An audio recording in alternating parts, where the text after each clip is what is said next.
Pessoal, bom dia, boa tarde ou boa noite. Vamos retomar o nosso curso de Direitos Humanos para hoje, especificamente, corrigirmos o questionário relativamente àqueles dois casos sobre direito internacional dos refugiados que eu deixei para vocês.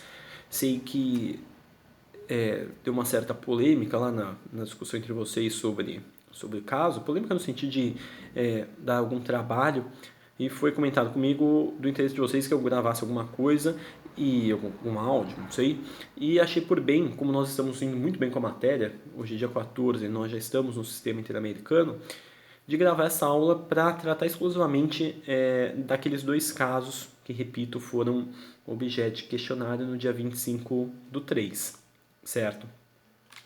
Eram questionários que, se nós tivéssemos em aula presencialmente, eu teria deixado, a gente teria discutido. Então, dada também as peculiaridades do caso e a necessária aplicação das regras estudadas a eles, opto por fazer essa aula exclusivamente para corrigi-los, certo? Vamos lá. Os casos, em primeiro lugar, os casos são reais, certo? Essas pessoas, elas chegaram ao Brasil, apresentaram esses fatos. Eu só mudei algumas informações porque eu tive acesso a eles no mestrado e pedi à professora, à época, que me enviasse, e ela só pediu para que eu tomasse cuidado com as informações. Então, onde era um país X, eu coloquei Paraguai, onde era outro país, eu alterei também, mas os fatos em si, a questão das perseguições, é tudo verdade, certo? Então, vocês estudaram casos verídicos, casos que realmente aconteceram. O primeiro deles, do PMB da Índia, ele chegou ao Brasil em dezembro de 2011, vindo do Paraguai. Ele disse que é hindu e a região que ele mora é de maioria muçulmana. E ele explicou que houve, entre 2008 e 2009, um conflito entre muçulmanos e hindus que vitimou muitas pessoas e que o conflito durou 5 dias. Quando começou os conflitos, ele não voltou para casa, por conselho de um amigo. Disse que também o pai do seu amigo aconselhou a ficar com eles para não voltar, e foi aconselhado a deixar o país em virtude desse conflito de cunho religioso.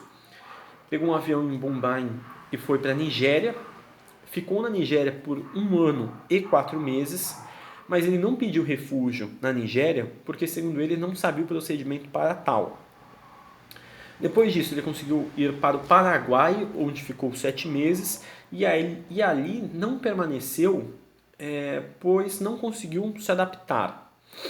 Do Paraguai, ele pegou um avião, ele veio para o Brasil via Foz do Iguaçu, e o indiano que ele estava mantendo contato levou até o Rio de Janeiro, e esse mesmo indiano roubou seus documentos. Ele chegou em São Paulo e pediu um refúgio. Pessoal, né?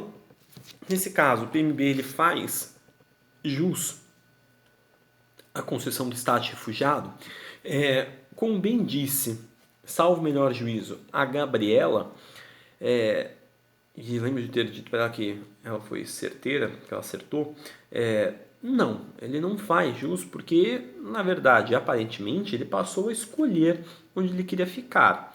Vejam, pessoal, que quando a gente fala de refugiado, a gente fala, e isso a gente extrai do próprio conceito, de uma pessoa que tem um bem fundado temor de perseguição, e que, em virtude desse bem fundado temor de perseguição, por qualquer dos motivos, ele se encontra fora do seu país de origem e não pode ou não quer para ele retornar. Vejam, se ele se encontra fora do seu país de origem, o que ele mais vai querer, pessoal, nesse outro país, nesse estado estrangeiro que ele se encontra, é o quê? Exatamente, proteção. Ele quer, no país estrangeiro, quando ele materializa a extraterritorialidade, ele quer proteção. E essa proteção, eu pergunto para vocês, ela se opera simplesmente pela permanência do indivíduo no território estrangeiro? Ou seja, ela se opera simplesmente por chegar, no caso, o PMB no Brasil? Não, ela só vai se operar quando o pretenso refugiado procura a autoridade estrangeira, informa da sua condição e que considera-se, portanto, refugiado. Enquanto não há o contato do estrangeiro com a autoridade daquele país no qual ele se encontra, não há como se falar em adoção de qualquer medida por esse Estado.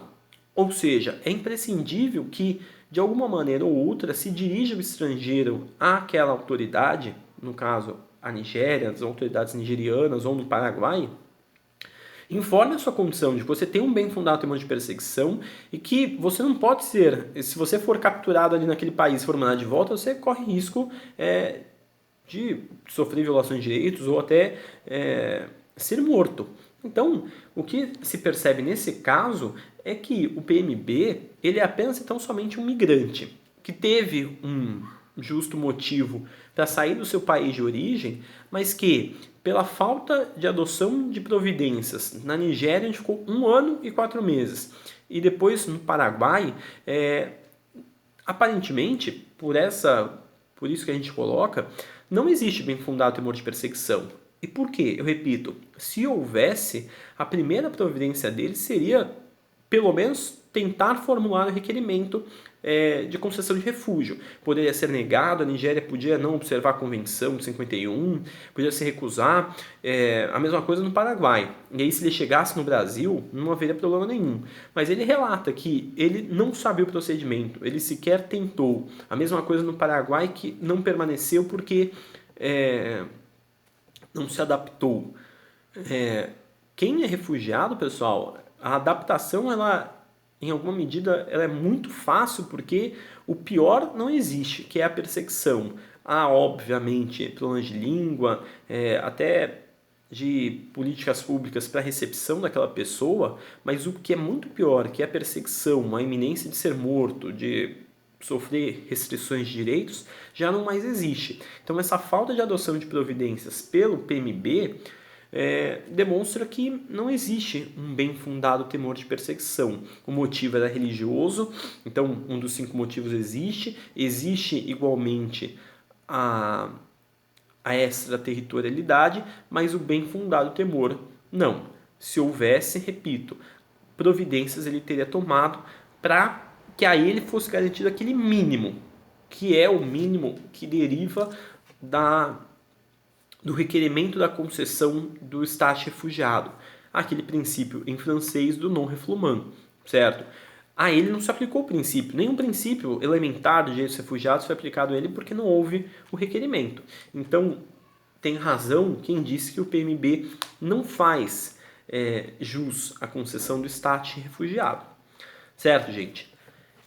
Passamos agora para o caso 2, que é o do COD, vamos chamá-lo de COD, da Etiópia. Ele participava de um partido de oposição lá na Etiópia, era membro do partido e coordenador desde 2005 e o seu pai era um político famoso naquele país. Em julho de 2006 houve eleições no país e quem ganhou foi o partido, o EPLF, o Ethiopian People Liberation Front, que ganhou em todas as regiões, menos na região de Gojan, onde o partido do COD ganhou. Em função dessa derrota nessa região, o partido vencedor começou a usar de força. Nisso, o pai do solicitante de refúgio foi assassinado. Ele mesmo ficou preso por 11 meses e teve a sua pena quebrada. Durante a prisão teve acesso a advogado, mas que não tomava medidas necessárias porque era do governo, portanto pouco se importava com quem era do partido de oposição. E quando foi solto por causa de manifestações que ocorreram naquela região. Foi para a fronteira do Quênia com a Etiópia, acompanhado de 2 amigos, e disse que na fronteira o terceiro foi morto por forças do governo da Etiópia. Ele ficou ainda refugiado na floresta até que conseguissem ajuda, quando encontraram um homem que foram para Moyale e de lá acertaram as coisas para deixar o país. Essa pessoa que ajudou o solicitante cobrou para providenciar documentos, passaporte, seja lá o que for. Ele achou que ia para a Itália, mas chegou no Brasil e está feliz pois se sente seguro. E eu destaco, tudo isso, pessoal, que consta nesses relatos é verdade, certo? Não tem nada de ficção.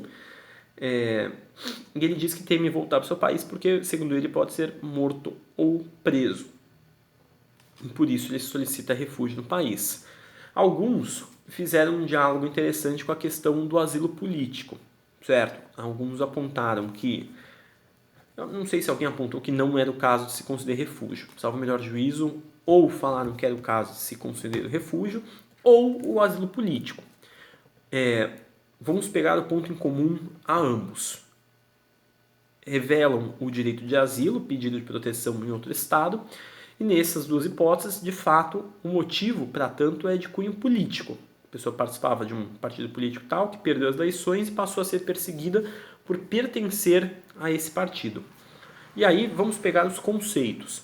No refúgio, bem fundado temor de perseguição por motivos políticos, por razões políticas, por opinião política, certo? No asilo político, fala-se que vai ser asilada aquela pessoa que pede proteção fora do país ou embaixada e que cometeu, vejam só a diferença, crime político ou de opinião. Então, aqui no caso concreto, nós temos que verificar se o COD ele é perseguido pois tem uma opinião política tal, ele pertence a uma classe política tal, se tem filiação a um partido político tal, ou se ele cometeu algum crime imputado a ele como político ou de opinião. Pela narrativa dos fatos, pessoal, vejam que em momento algum fala-se no cometimento de crime. Fala-se só que ele pertencia ao partido, que o partido dele ganhou numa região e passou a ser confrontado pelo partido vencedor, certo? É o que se encontra lá no terceiro parágrafo. Houve eleições do país que o partido EPLF ganhou em todas as regiões, menos onde ganhou a AEUP, que é a do COD. Então, nesse caso concreto, a gente não verifica o cometimento de crime, que poderia, consequentemente, atrair a concessão do asilo político, a modalidade territorial, em prejuízo à concessão do refúgio. Pelo contrário, repito, ele apenas tem uma opinião política, ele apenas pertence a um grupo político tal. Dessa forma, não é o caso de se conceder asilo político e é, por outro lado, o caso de se reconhecer o refúgio, se considera o refúgio ao solicitante, já que ele tem um bem fundado temor de perseguição, existe a perseguição por motivo político e ele se encontra fora do seu país de origem e não pode, e na verdade nesse caso ele até pode voltar, mas ele não quer por ameaça à sua integridade física e à sua vida, certo? Então nesse caso faz ele jus a concessão do status de refugiado e quando ele faz a solicitação, repito, aplica-se desde logo o non refoulement, o princípio do não rechaço, o princípio da não devolução, segundo o qual a pessoa só pode eventualmente ser devolvida após o procedimento administrativo no CONARE, do qual cabe recurso para o Ministério da Justiça.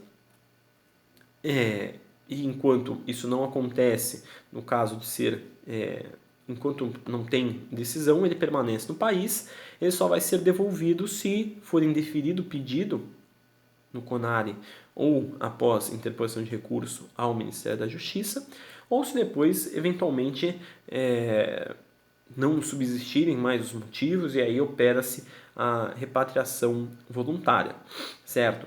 Caso contrário, concedido o status de refugiado, ele permanece aqui no Brasil enquanto necessário for. Repito, deve o Estado brasileiro adotar políticas para que o refugiado seja incorporado à sociedade brasileira e tenha condições de, ao menos, obter a sua subsistência. Repito, a partir do momento em que o Brasil submete a Convenção de 51, o Protocolo 67 e a Declaração de 84, ele assume obrigações internacionais que devem ser cumpridas sob pena de responsabilidade internacional por violação de direitos humanos, certo?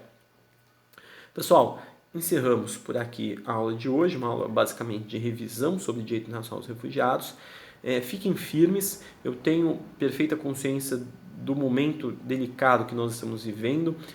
Sei que por mais que estejamos em casa, quem pode, é difícil, porque às vezes não consegue ter a concentração necessária por causa de filho, de marido, mulher, periquito, papagaio, mas vejam que é uma fase que em breve isso se encerra, em breve voltamos aos nossos diários contatos semanais, e que vocês já fizeram a melhor opção, que é cursar a faculdade de Direito.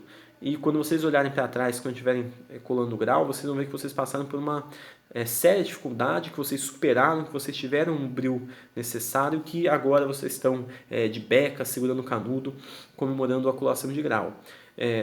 Contem com a gente, tem um portal à disposição para tirar dúvidas, respondam um questionário e estudem. Certo, gente? Até a próxima!